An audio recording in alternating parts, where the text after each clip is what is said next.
Hey friends, hey family, welcome back to the channel. If you're new here, my name is Crystal Blue. I do Christian content. I also do what's called the Word of the Day, and I also have shorts of me and my family having fun together. So if you like what you see and hear, don't forget to like and subscribe and share. For those of you returning, welcome back. Happy Monday. It's a very, very happy Monday for me because today was my kid's first day of school. So my daughter started pre-K and my son is in daycare. So I am very happy to finally have them away from the house. And now there's peace and quiet and I can think. I love my babies, don't get me wrong, but I'm glad that they're finally in school and they're able to, be around people their own age and other kids and interact. So I'm excited to find out how their day went when I go pick them up later on. But today, the topic that we are going to talk about, and I'm excited about this one.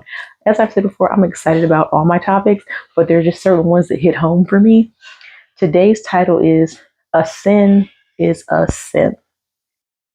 Years ago, in my early to mid 20s, I committed a sin.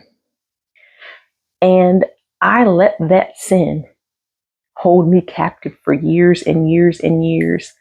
And other people around me kept reminding me of that sin that I committed. And they kept telling me what a horrible person I was. And they were telling other people what a horrible person I was. And after a while, I really started to believe that I was a horrible person. And then after a while, my mom said, "You need to forgive yourself for what you did." And she said, as soon as you can forgive yourself, then you can let it all go. It took me years, even until my marriage in 2018, I was still holding on to something that had happened back in 2008 or 2009. And those people were still around me, telling even my soon to be husband at the time, fiance, now husband, they were telling him, "She's not a good person. She did this 10 years ago." It's like those people could not let go of what I had done. And it was really starting to invade my current marriage at the time. It was really messing me up. And then my husband told me, he said, "Look, you got to let this go." He said, "They can't, but you need to." He said, "Have you forgiven yourself for it? Has the other person forgiven you for what you've done?" And I was like, "Well, yeah, we talked years ago and we've both forgiven each other for what had happened." He was like, "Well, then don't let what those other people saying bother you." And it wasn't until probably about maybe a year or so ago, that I finally let go of the guilt. So we're talking from what, 26, 27 to like 42 years old. I carried that guilt pretty much for the whole decade of my 30s. I held on to this guilt and this shame for what I had done.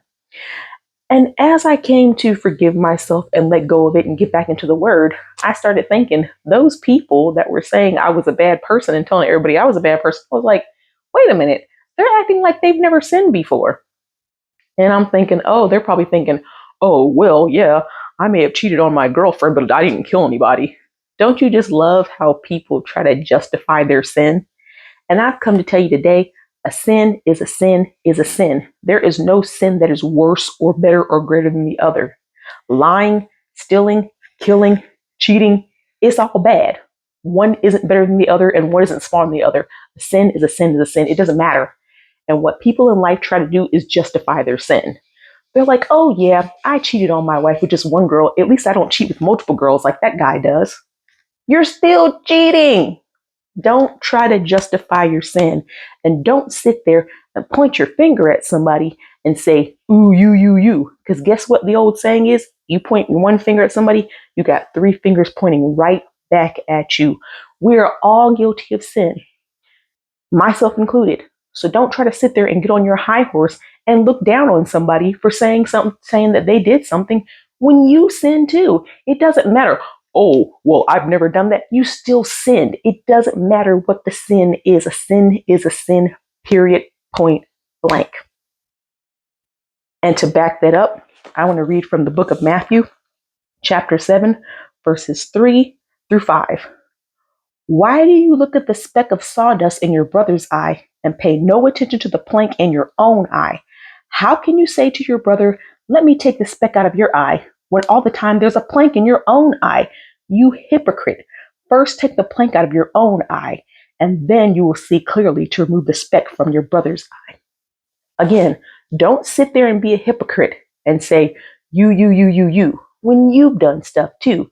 If anything, examine yourself, get yourself right, know what you've done. Then you can help out your fellow brethren. A sin is a sin is a sin. No one is better or greater or worse than the other. Sin is sin, period, point blank. That's what I want to talk to you guys about today. I hope this educated you on something. I hope if you were being a hypocrite or getting on your high horse, I hope this brought you back down some, because you need to realize we all sin. We're in a broken world. None of us is perfect. But don't sit there and point the finger, because guess what? You've got 3 fingers pointed right back at you. All right? I told you guys this because I love you and I want you to know that this is important. I'll see you guys in the next one. Love you. Bye-bye.